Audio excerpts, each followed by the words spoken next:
Hello, welcome Transformers fans. My name is David Lees, and in today's video, which has been slightly delayed, I shall be looking at Transformers issue 11.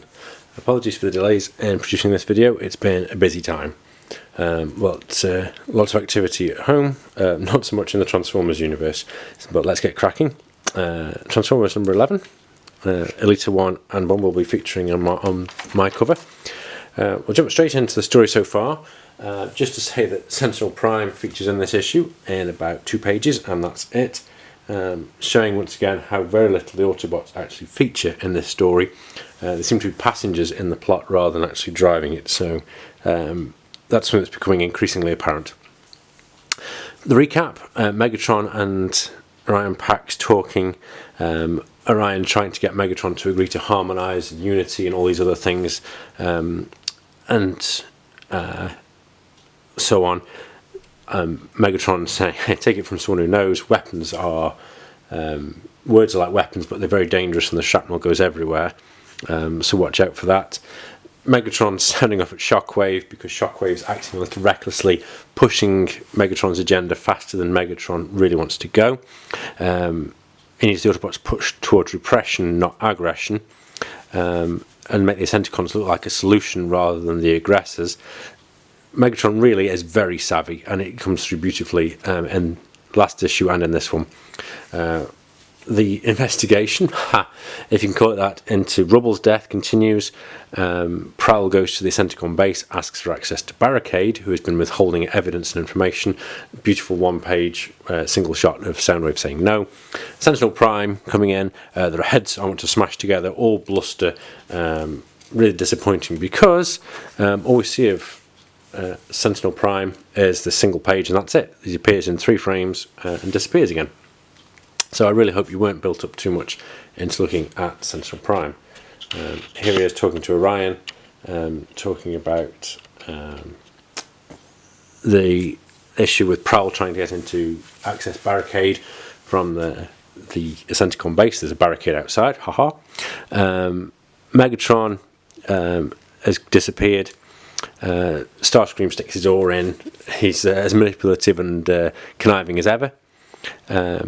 And Orion says, no, let's not go straight after Barricade. I'll talk to Megatron. Beautiful little bit here. We have from Chromia a list of the Decepticons who were in the Decepticon base or suspected to be in there. We have a Flame War, Mindwipe, Frenzy, Rumble, Slipstream, Quake is in there, Blackjack, Six Shot and Visper, plus others. So if you have a long memory in these things, you'll know that there's some key Decepticon names in there, not least Frenzy and Rumble. But that's kind of the investigation plodding on. Meanwhile, at full speed ahead is Megatron, who is thoroughly unimpressed that Soundwave told Shockwave about Barricade's involvement in the plot to cover up the murder of Brainstorm, way back. Yeah, oh yes, remember Brainstorm got murdered, there was an investigation, it just disappeared and the Autobots couldn't get anywhere. Rubble happened upon it, and it turns out they used Quake, Shockwave sent Quake to go and destroy Rubble. A clear evidence line back to Shockwave, back to Megatron. Megatron kicks off and Soundwave has absolutely nothing to say. Soundwave, the communications officer and communications expert, we see basically Megatron has his own agenda. He has a clear plan. He's following it really well, and the minions under him, the idiots, are disrupting it more than the Autobots are. So he's thoroughly unimpressed. But he sends a message. Megatron requires Soundwave to send a message to Shockwave to say that Shockwave, Barricade is in Decepticon headquarters. I need you to send someone to get him now, and I need you to make it look good. So clearly, Megatron's had enough of Barricade. There's this evidence trail that leads right back from the murder of Rubble through to the murder of Brainstorm, all the way through to Shockwave and then to Megatron. So if you can't kill the criminal, kill the witness. It's good stuff. Meanwhile, in contrast, Bumblebee sitting down, doing absolutely nothing, reflecting on the death of Rubble, thinks it's his fault, blah blah blah.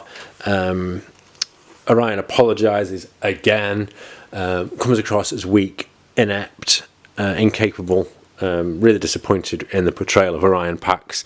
If he's going to become Optimus, then I hope the matrix of leadership gives him a good kick, both in his brain and in his capabilities. Beautiful little discussion here between Orion and Bumblebee. Well, the rest of it's horrendous, but there's this one line: everything has felt wrong, false, since that improbably inept attack on Megatron at his rally, which I said at the time and have repeatedly said multiple times since is a setup. Those lasers hit Megatron, did no damage. So Orion reflecting on that, improbably inept. Yeah, I said it right from the beginning. And then Bumblebee says he's going to go back, sort everything out with Megatron's personal bodyguard, otherwise he'll break. Lots of introspection. Meanwhile, the Decepticons are getting on with it, telling everyone to man their security stations within the Decepticon base. A barricade is called to one side for reasons that will become very clear. So off goes barricade. Bumblebee needles him, but Soundwave squashes that. And then Bumblebee asks Skytread, what's happening? Don't know where you're supposed to be, Scrappy, but it ain't here, so go somewhere else. Next thing you know, Shockwave has sent in his response to Megatron's request for Barricade's extraction. We have Six-Shot, Visper and Stormcloud, and they descend into the Decepticon base, if that's possible. We have the required transformation for this issue, which is 6 shots into a kind of vehicle mode. A comment about his transformation cog causing him pain. They descend in, jump in, freefall style, crash down with a huge explosion, and prepare to take out a barricade. They have to get Skytread first. They just give a quick zap of some energy weapon. Zap. Similarly, Bumblebee has got far more courage than sense. Takes on the 3 of them and gets walloped for his misjudgment. Takes it out on 6-Shot. 6-Shot retaliates and eventually zaps Bumblebee with a similar energy weapon, knocks him potentially unconscious, and flies off in one of his aircraft kind of modes. So they get rid of Barricade, take him off. He may appear possibly as a corpse in the next issue, we'll see. Meanwhile, we come to Megatron, who is driving the plot in this entire series. And this is what you do, Soundwave, when events outpace you. You accelerate, you move faster than your opponents and faster than events. And they started recording. Megatron takes the Decepticon logo, lovely political speech, turns it into the Decepticon logo. For those who didn't see that coming, there it is. Some good stuff.